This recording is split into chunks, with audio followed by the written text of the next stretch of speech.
Hello, everyone. Today we're doing something really important. We're going to take a step back and just listen. The whole point of this session is to really dig into the direct, honest feedback we've gotten from the people who know our app best, the teachers using it every single day. All right, let's jump in. So, we opened up the conversation and the response was just fantastic. The big question we're tackling today is, what did they actually tell us? Everything you're about to see comes straight from them. Their experiences, their frustrations, and most importantly, their ideas for making class cover what it needs to be. But hang on, before we get into all the features and fixes, it's so important that we understand who we're actually building this for. So let's meet the three amazing, experienced educators who shared their time and their thoughts with us.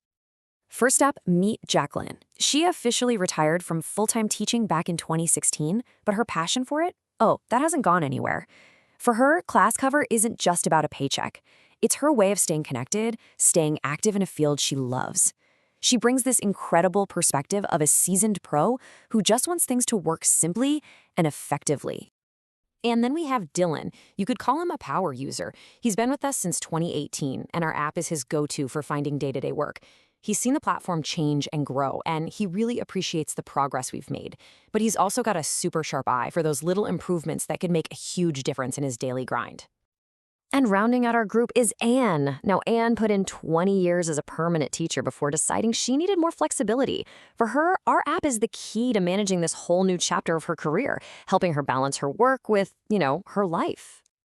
Okay, so now that we've met our teachers, let's get into the first major theme that came up again and again, the search for work. I mean, it's the core of what our app does, right? But it turns out it's also a huge source of frustration for them. This really says it all. It perfectly captures what we heard. Our teachers just want to find relevant work, and they want to find it fast. But right now, the whole experience feels like trying to find a needle in a haystack. Our job has to be to get rid of that haystack. And they got really specific about this. Jacqueline pointed out she's seeing jobs that are totally outdated. Get this, some are even from New Zealand. The filters, they're just not doing their job. And because there are no clear deadlines on the postings, what should be a simple search turns into a total chore. What they want is pretty simple, really. Jobs that are timely, local, relevant, and actionable. Okay, let's shift gears to the next big area, the calendar. For a casual teacher, the calendar is so much more than just a feature. It's basically their command center. It's how they manage their availability, their income, their whole life, really. And our teachers have a really clear vision for what a smarter calendar looks like. Dylan made a great point. Schools often book by the hour, so why do we only offer full or half days? We need hourly availability. Anne suggested letting them add reasons for being unavailable, like on vacation or unwell, which gives schools way better context. And Jacqueline pointed out a simple time saver. Why on earth aren't we automating public holidays? But there's one more piece of feedback here that is just absolutely critical. Jacqueline's feedback about the calendar goes way deeper than just new features. She's colorblind, which means for her, our current color coding system is basically unusable. It's such a powerful reminder that a design choice that seems totally fine to some of us can be a complete roadblock for others. And hearing that, it just forces you to stop and ask a really fundamental question. Is our design really working for everyone? It's a wake-up call to think beyond our own experience and make sure what we build is usable for every single teacher. All right, the final big theme we heard about was everything that happens around the actual booking. These are all the little details that build trust, that give crucial context, and that make the relationship between teachers and schools that much stronger.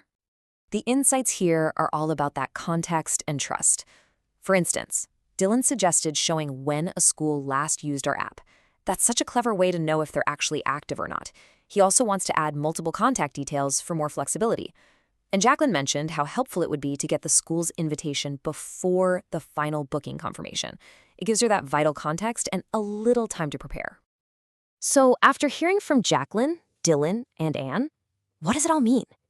Well, this isn't just some random list of complaints. This is a clear, user-driven roadmap for us. When you look across all this amazing feedback, a really clear picture starts to form. It all boils down to 10 specific, actionable insights. 10! From fixing the job search to building a truly accessible calendar and adding those little trust-building features, we don't have to guess what to do next. Our teachers have literally told us. And that leaves us with one last big question to think about. All of this feedback, it pushes us to think bigger. It challenges us to move beyond just being a functional app that books jobs. The real opportunity here, the real goal, is to become an indispensable career partner for every single teacher we serve.